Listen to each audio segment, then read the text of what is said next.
વિરોધ પણ સંવાદિતાપૂર્ણ હોય. પતિ પત્નીની વચ્ચે લડાઈ થાય, પણ એ લડાઈ કેવી પ્રેમપૂર્ણ હોય છે. રામ અને સીતા બાંધ્યા, બોલો, પતિ પત્નીની વચ્ચે લડાઈ થઈ. આપણે ત્યાં તો એના માટેના લોકગીતો બન્યા છે. જય શ્રી કૃષ્ણ. રામ સીતા બાંધ્યા,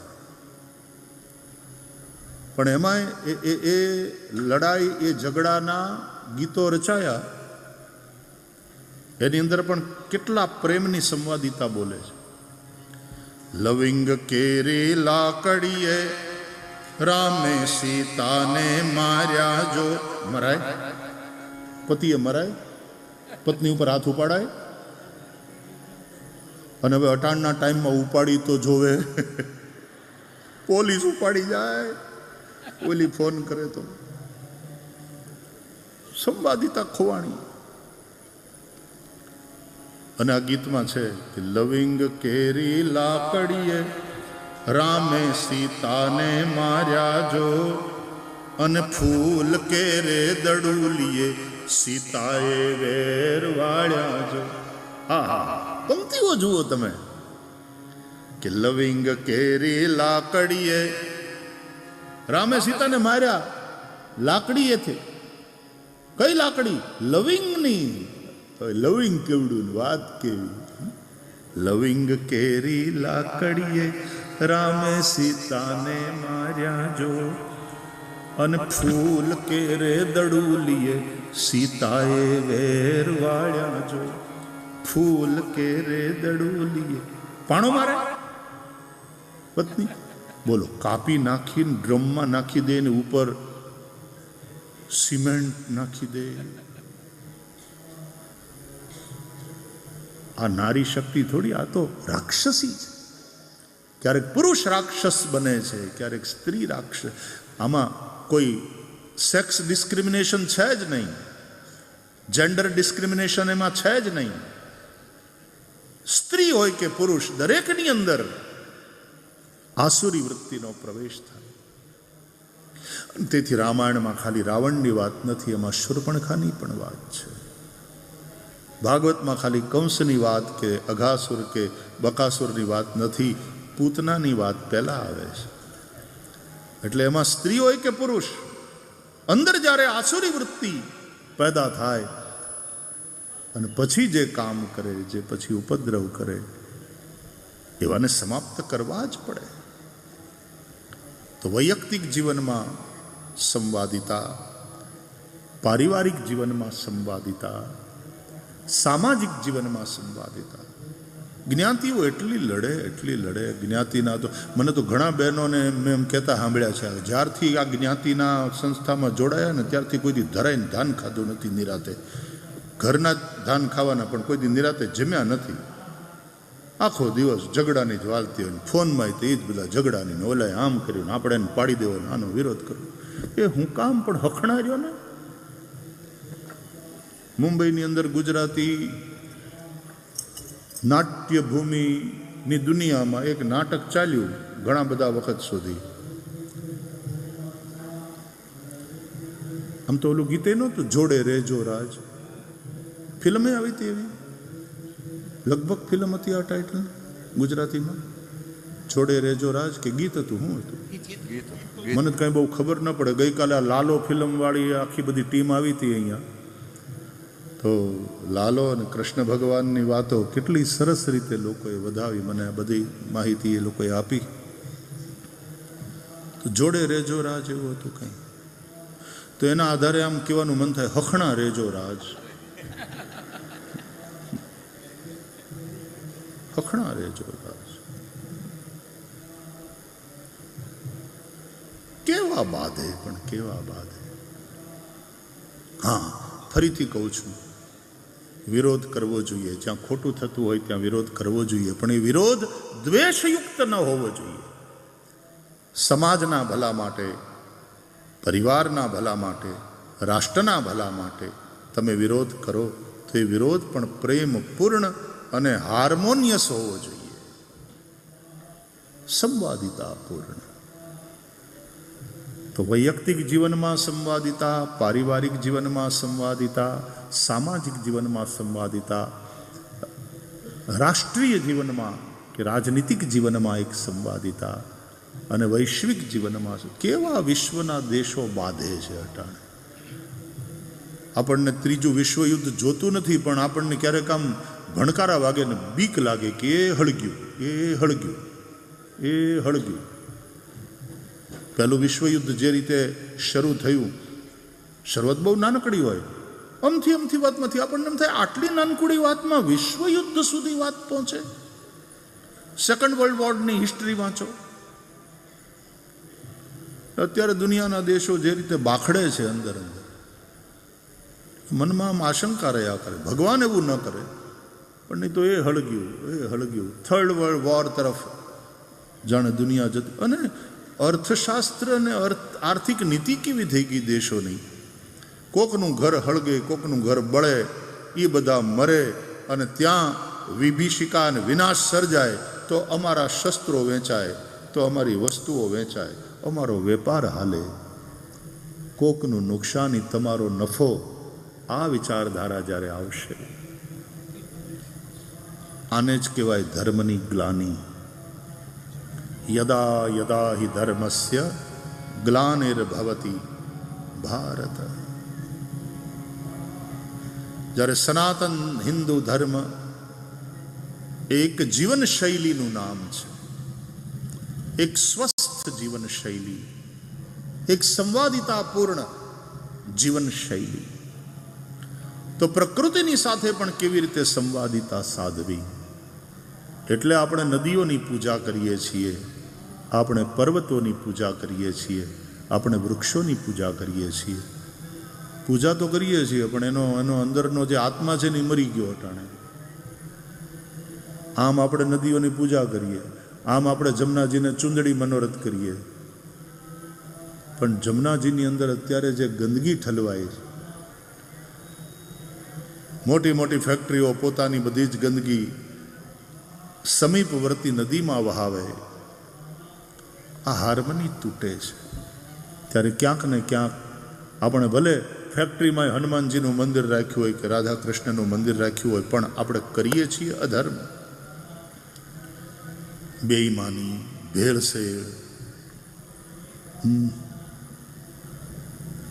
ઘણા ભેળસેળિયા તેલ વેચે, લોકોને માંદા પાડે અને પાછા હોસ્પિટલમાં દાન આપે. બોલો, ધર્માદા હોસ્પિટલમાં પોતાના નામનો વોર્ડ ખોલાવે.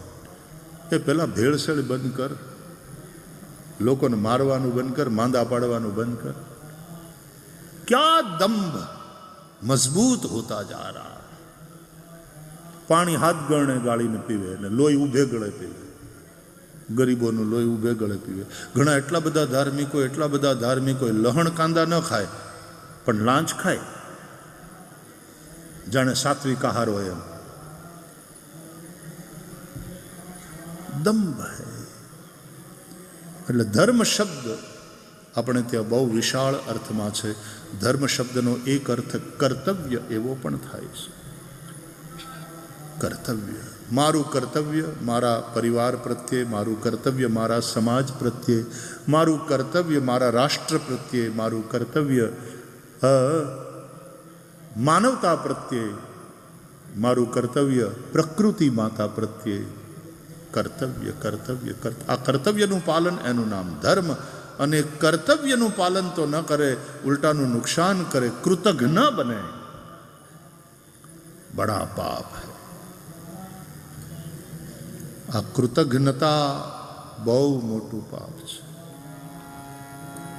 ઈશ્વરે આપણને માનવ જન્મ આપ્યો, મહામૂલો છે. રામચરિત માનસમાં ગોસ્વામી તુલસીદાસજી લખે છે, એવો માનવ દેહ આપણને મળ્યો છે.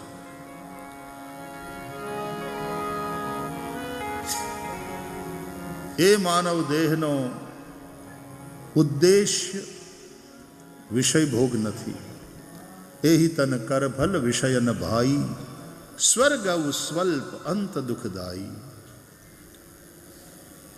વિષય ભોગ નથી આ માનવ શરીરનો ઉદ્દેશ. શરીર માધ્યમ ખલુ ધર્મ સાધનમ.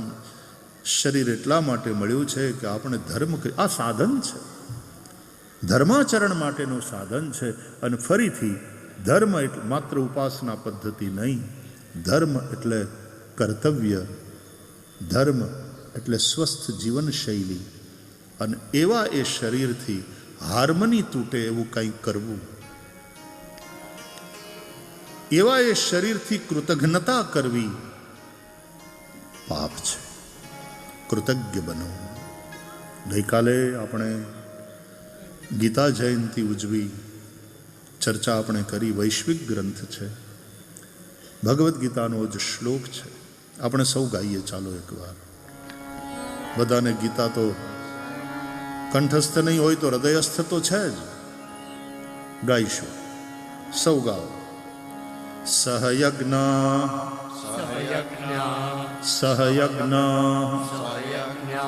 પ્રજા સૃષ્ટ્વા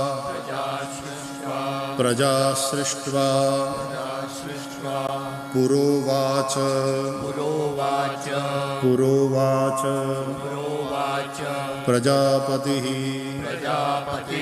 પ્રજાપતિ અનેન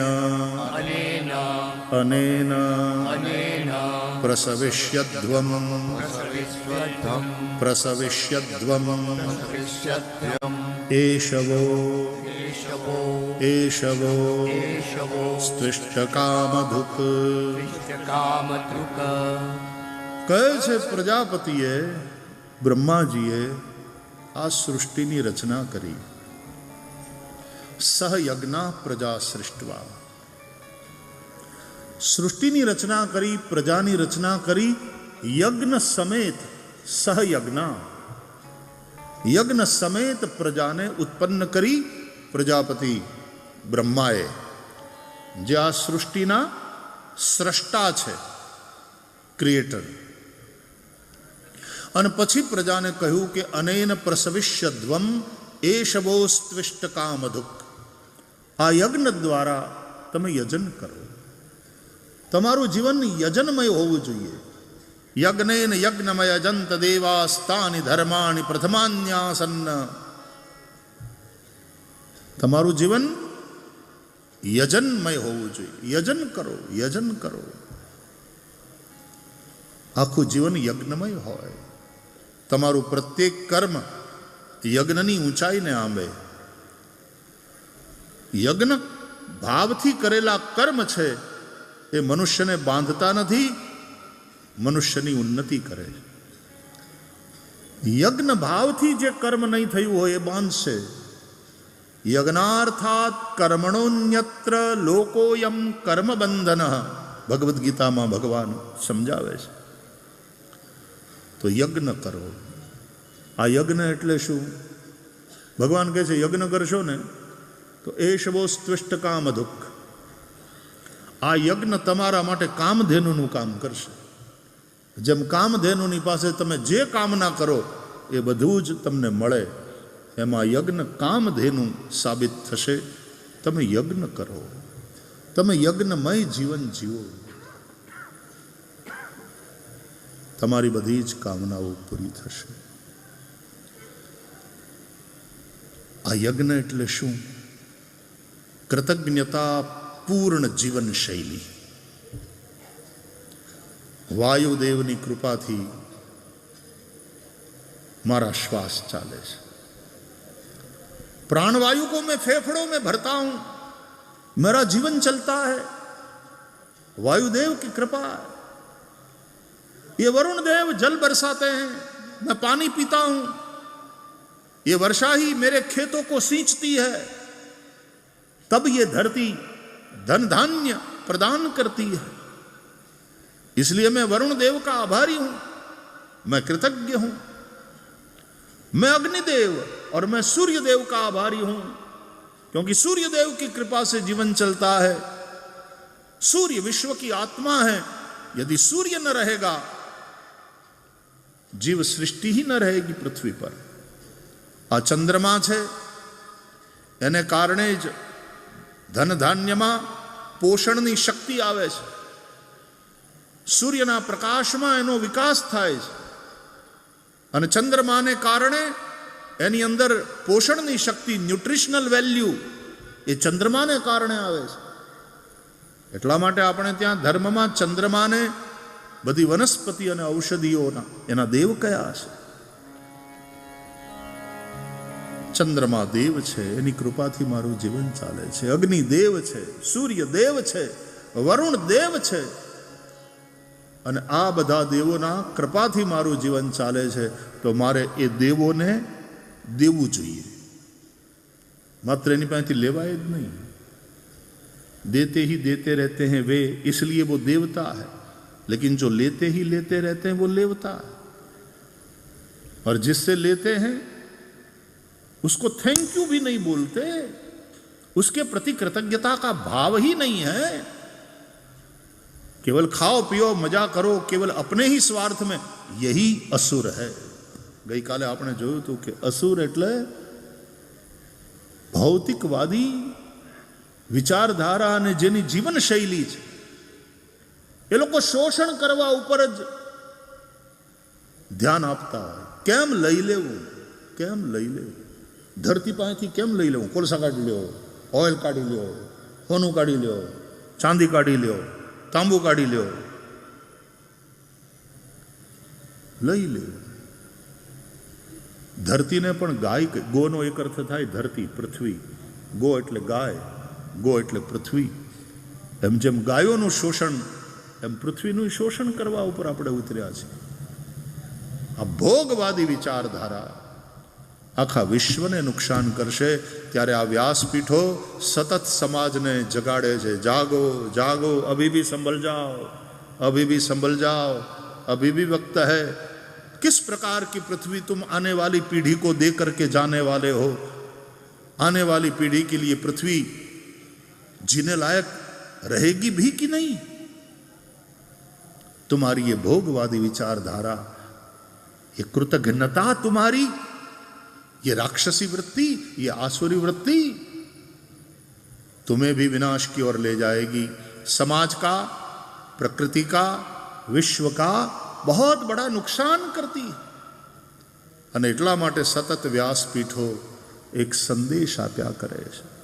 ગળા ફાડી ફાડીને બોલતા રહી. આજ 55 વર્ષ થઈ ગયા બોલતા બોલતા બોલતા. હમ અપના કામ કરતે, વાવી દેવાનું. જ્યાં ધરતી એવી હશે એ આ બીજને સ્વીકારશે તો એમાંથી ઉગવાનું જ છે. પણ અમે તો વાવવાની પ્રવૃત્તિ કરીએ છીએ. આ બોલવું એ દાટવું નથી, એ વાવવું છે.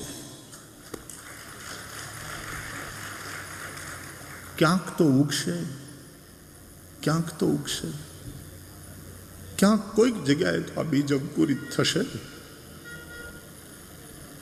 थोड़े भी बच जाए, थोड़े भी दैवी वृत्ति से युक्त हो जाए, थोड़े लोगों की जीवन शैली भी एकदम संवादितापूर्ण हो. અને આ સંવાદિતાપૂર્ણ વ્યક્તિત્વ એનું નામ જ યોગી. બાકી બધા ભોગી, ભોગવાદી વિચારધારા ભોગી. અને ભોગે રોગ ભયમ. યોગી એટલે એક સંવાદિતાપૂર્ણ જેનું વ્યક્તિત્વ છે. હું તમને ભગવદ્ ગીતાના માધ્યમથી સમજાવું. ગીતા તો આવતી રહેવાની. ગઈકાલે ગીતા જયંતિ હતી, બાકી તો આમ રોજ ગીતા. આદ્ય શંકરાચાર્ય ભગવાન કહે છે, ગેયમ ગીતા નામ સહસ્રમ, ધ્યેયમ શ્રીપતિ રૂપમજસ્રમ, નેયમ સજ્જન સંગે ચિત્તમ, દેયમ દીન જનાય ચ વિત્તમ. ભગવદ્ ગીતાનો નિત્ય પાઠ કરો. પાઠ કરો એ પુણ્ય કમાવા માટે નહીં, જીવનને સ્વસ્થ રીતે અને ઉન્નતિ તરફ લઈ જવા માટે. ગીતાના સંદેશનું રોજ સ્મરણ કરો. ગીતા એક જીવન, સ્વસ્થ જીવન જીવતા શીખવાડે. ગીતા વાંચે ને એ સાધુ થઈ જાય ને સંન્યાસી થઈ જાય ને. એક ભાઈ રોજ પોતે જાય શેઠ, ગીતાના પ્રવચનો ચાલતા હતા સંન્યાસ આશ્રમમાં. તો રવિવાર હતો ને, તો શેઠ મોડા પડ્યા. તો પ્રવચન પૂરું થઈ ગયા પછી સ્વામીજીએ પૂછ્યું કે શેઠજી આજ કેમ તમે લગભગ 1.5 કલાક મોડા પડ્યા, આમ તો તમે નિયમિત રીતે આવો. તો કે હા સ્વામીજી, ઓલો રવિવાર છે ને તો છોકરો ઘરે હતો અમારો પરણેલો છોકરો છે, હવે લગભગ એ બધું સંભાળી લીધું છે. તો એ કે બાપુજી હું આવું, એટલે મારે એને સમજાવવામાં જરા વાર લાગી, તું રહેવા દે, આ તો ગીતાના પ્રવચન છે, અમારા ઘરડા બુઢિયાઓ માટે છે. સ્વામીજીએ કહ્યું, અરે લાવવો તો ને, એમાં શું, ભગવદ્ ગીતા તો બધાને માટે છે, ઉલટાનું એનું જીવન. અરે કે બાપુ ગીતા વાંચે ને તમારી પાસે સાધુ થઈ જાય, એવું નથી કરવું આપણે. તો સાધુ થઈ જાય એમાં તમને બીક લાગે તો ગુંડો થવો જોઈએ. સાધુ થાય એમાં કોકનો સાધુ થાય તો પાછા એમ કે ઓહો હો હાથ પેઢીને તારી દીધી, અને પોતાનો સાધુ થાય તો રોકે. એ સાધુ થઈ જાય. તો પછી સ્વામીજીએ કહ્યું, તમે કેટલા વર્ષથી ગીતા સાંભળો? તો કે મને લગભગ આમ સત્સંગ કરતા 20 વર્ષ તો થઈ ગયા. તો તમે સાધુ થયા? તો તમારો છોકરો થઈ જાય એવી ચિંતા શું કામ કરો? અને સાધુ થવું એટલે એક સજ્જન વ્યક્તિ થવું. પૂજ્ય ડોંગરે બાપા એમ કહેતા કે સાધુ થવાની જરૂર નથી, સીધા થવાની જરૂર છે. અને હકીકતમાં જે સીધો છે એ જ સાધુ છે. સરળ સ્વભાવ ન મન કુટિલાઈ, જથા લાભ સંતોષ સદાઈ. સાધુ થવું એટલે સમાજની પાસેથી ઓછામાં ઓછું લેવું અને સમાજને બને એટલું દઈ દેવું. અને આવા સાધુડાઓ એ સમાજની એસેટ છે. આપણે કામ કરીએ સમાજ માટેનું, એના કરતાં આ બધા વધારે કામ કરે છે, જે ગો સેવામાં સમર્પિત છે, ધર્મની સેવામાં, સમાજના જાગરણમાં સમર્પિત છે. સમાજની પાસેથી ઓછામાં ઓછું લેવાનું, 2 સાદા લુગડા, ઘણી વાર તો જમીન ઉપર હોઈ જાય, 2 વાર જમવાનું, ઘણા તો એક જ વાર જમે, ઘણા તો જે કંઈ હોય બધું પાછું ભેગું કરીને જમે. આવું તપસ્યાપૂર્ણ જીવન જેનું, ખાલી કપડા જેના ભગવા નથી, એની વૃત્તિ ભગવી છે. ઓછામાં ઓછું સમાજની સાધુ અમે એટલા માટે થયા કે હવે અમારે અમારા માટે નથી જીવવાનું. આ કેસરિયા કર્યા છે. સમાજની પાસેથી ઓછામાં ઓછું લઈ અને સમાજને વધારામાં વધારે આપવાની ભાવના, એ સાધુ છે. આવો સાધુ સમાજની એસેટ છે. કે ગીતા કંઈ ભાગતા નથી શીખવાડતી, ગીતા તો જાગવાનું કહે છે. અમારે એક ભાવગીત છે, મેં બહુ વખત પહેલા સાંભળ્યું હતું, કે ભગવદ્ ગીતાને લઈને કેટલી ભ્રાંતિઓ, જે મોલા શેઠને હતી, છોકરાને નથી લાવવો કથા પ્રવચનમાં, સાધુ થઈ જાય. તમારે આ બધું સંભાળે કોણ? અરે ગીતા સાંભળશે તો ધંધો વધારે સારી રીતે કરશે. ગીતા મેનેજમેન્ટ પણ શીખવાડે છે, અને સ્ટ્રેસ મેનેજમેન્ટ જો તમારે શીખવું હોય તો ગીતા વાંચવી જ પડશે. અને અત્યારનો જમાનો એટલા બધા સ્ટ્રેસફુલ લાઈફનો છે, તનાવયુક્ત જીવન હૈ હર વ્યક્તિ કા, અને એમાં ભગવદ્ ગીતા દુઃખેષુ અનુદ્વિગ્ન મનાઃ સુખેષુ વિગત સ્પૃહ લાભા લાભૌ જયા જયૌ, આ બધામાં સંતુલિત રહેવું એ ગીતા શીખવાડે. સફળતા અને વિફળતા એ બંનેમાં સંતુલન, માનસિક સંતુલન કેવી રીતે ટકી રહે, માનસિક શાંતિ તમારી કેવી રીતે ટકી રહે, એ ભગવદ્ ગીતા શીખવાડે. બસ મગજમાં કેટલીક ભ્રાંતિઓ પાડી લીધી. ગીતા એ તો સંન્યાસીઓ માટે, નહીં તો નિવૃત્ત થઈ ગયા હોય એના માટે, હવે કાંઠે બેઠા હોય એના માટે છે. ગીતા સાંભળે ને પછી માણસ બાવો થઈ જાય, કોણે કીધું? એક ખાનગી વાત કહું, તમે કોઈને કહેતા નહીં, તમને જ કહું છું. વાત ખાનગી છે, બહાર ન જાય. આ વાત આ તો આપણે શું હાવ એકદમ આત્મી સંબંધ રહ્યો ને, એટલે તમારાથી શું છુપાવવું, તમે ઘરના કેવા, એટલે ખાનગી વાત છે, ખાલી તમને જ કહું છું. બોલો, પાછો માઇકમાં કહું છું, એટલે ટીવીમાં રેકોર્ડ થાય છે અને આખી દુનિયામાં જાય છે, પણ જે સાંભળતા હોય એને જ કહું છું. લ્યો ને, આ વાત બહાર જાય ના, પણ તમથી છુપાવાય ના. આ વાત બહાર જાય ના, પણ સાધુ થવું એટલે, સાધુનો અર્થ છે સાધનોતિ પરકાર્યમ, બીજાના કાર્યને સિદ્ધ કરે એનું નામ સાધુ. પરહિત માટે જ જે જીવતો હોય એ સાધુ. ભગવદ્ ગીતા તમને સાધુ બનાવે છે, તમને સજ્જન બનાવે છે. પછી તમે બ્રહ્મચાર્યમાં હો, તમે ગ્રહસ્થમાં હો, તમે વાનપ્રસ્થમાં હો કે તમે સંન્યાસી હો, તમને સાધુ બનાવે. અર્જુનને ભગવદ્ ગીતા સંભળાવી, સમજાવી અને એને કર્તવ્ય બોધ કરાયો અર્જુનને, અને યુદ્ધરૂપ કર્તવ્યમાં લગાડ્યો. કારણ કે એ ક્ષાત્ર ધર્મ છે એનો, અને અધર્મની સામે લડવાનું. કે તારે તારા મોટા બાપાના છોકરાઓની સામે લડવાનું નથી ભાઈ. અધર્મ કરનારા, અન્યાય કરનારા, એની સાથે તારો સંઘર્ષ છે. એટલે આ બધાની અંદર તું તારા સગા સંબંધીઓને ન જો અર્જુન. ક્યાં રહ્યા અમારા ગુરુ, ના રહ્યા આચાર્ય, ના રહ્યા અમારા ભાઈઓ, ના રહ્યા અમારા બધા મિત્રોને આચાર્યાન, માતુલાન, ભ્રાતૃન, પુત્રાન, પૌત્રાન, સખીંસ તથા આ મારા મામા શલ્ય. એમ નહીં, તારે લડવાનું છે એ અધર્મ સામે લડવાનું છે, તારે અન્યાય સામે સંઘર્ષ કરવાનો છે, અને તારો ક્ષાત્ર ધર્મ છે. ધર્મનો પ્રચાર પ્રસાર એ બ્રાહ્મણનો ધર્મ, કર્તવ્ય. અને ધર્મની રક્ષા કરવી, અધર્મની સામે લડવું, અધર્મને સમાપ્ત કરવો, અન્યાયને સમાપ્ત કરવો એ ક્ષાત્ર ધર્મ છે. ભરણ પોષણ કરવું એ વૈશ્યનો ધર્મ છે. અને સતત સેવામાં લાગેલું રહેવું એ શૂદ્રનો ધર્મ છે. આ 4 વર્ણની વ્યવસ્થા આપણે ત્યાં છે. એટલે તો શુદ્ર શબ્દને આપણે એટલો બધો આમ ગંધરો કરી નાખ્યો છે.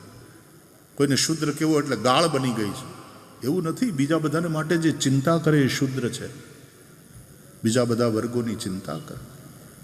એટલે આખો જે સર્વિસ સેક્ટરમાં જે વર્ગ છે ને, GST, goods and service tax, service સેક્ટરમાં જેટલા છે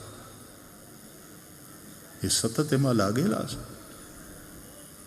વર્ણાશ્રમ ધર્મની વાત સનાતન વૈદિક હિન્દુ ધર્મમાં છે. તો દરેકના પોતપોતાના કર્તવ્ય છે.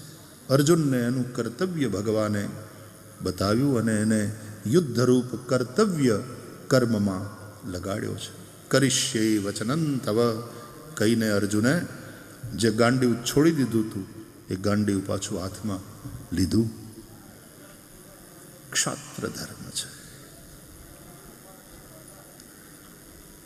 તો ગીતા તમને ભાગતા નથી શીખવાડતી. ગીતા તમે ભાગો એ માટે નથી, ગીતા તમે જાગો. होश संभालो, मोह तुम्हें मूर्छित कर रहा है. मोह की मदिरा पी करके आदमी मूर्छित हो रहे हैं. और गीता सुनकर के अर्जुन ने कहा नष्टो मोह स्मृतिर्लब्धा त्वत् प्रसादान मयाच्युत स्थितोस्मि गत संदेह करिष्ये वचनं तव. એ ભગવદ્ ગીતા કહે છે યજ્ઞ સમેત પ્રજાને ઉત્પન્ન કરી અને પ્રજાપતિએ કહ્યું અનેન પ્રસવિષ્યધ્વમ. આ યજ્ઞ દ્વારા તમે દેવતાઓને પ્રસન્ન કરો, દેવતાઓની આરાધના કરો. પ્રસન્ન થયેલા દેવતાઓ તમને ઈચ્છિત ભોગ આપશે. તમે દેવતાઓને ઉન્નત કરો યજ્ઞ દ્વારા. દેવાન ભાવયતાનેન તે દેવા ભાવયંતુ વહ પરસ્પરમ ભાવયંત શ્રેય પરમવાપ્સ્યથ. અને આ રીતે પરમ શ્રેયની પ્રાપ્તિ કરો. સૂર્ય દેવતાની મારા ઉપર કૃપા છે, એની કૃપાથી મારું જીવન ચાલે. વિજ્ઞાનને તમે પૂછો તો એ પણ કહેશે કે જે દિવસે સૂર્ય નહીં હોય અથવા તો સૂર્ય ઠંડો થઈ જશે, 8મી મિનિટે જીવ સૃષ્ટિ સમાપ્ત થવાની શરૂઆત થઈ જશે.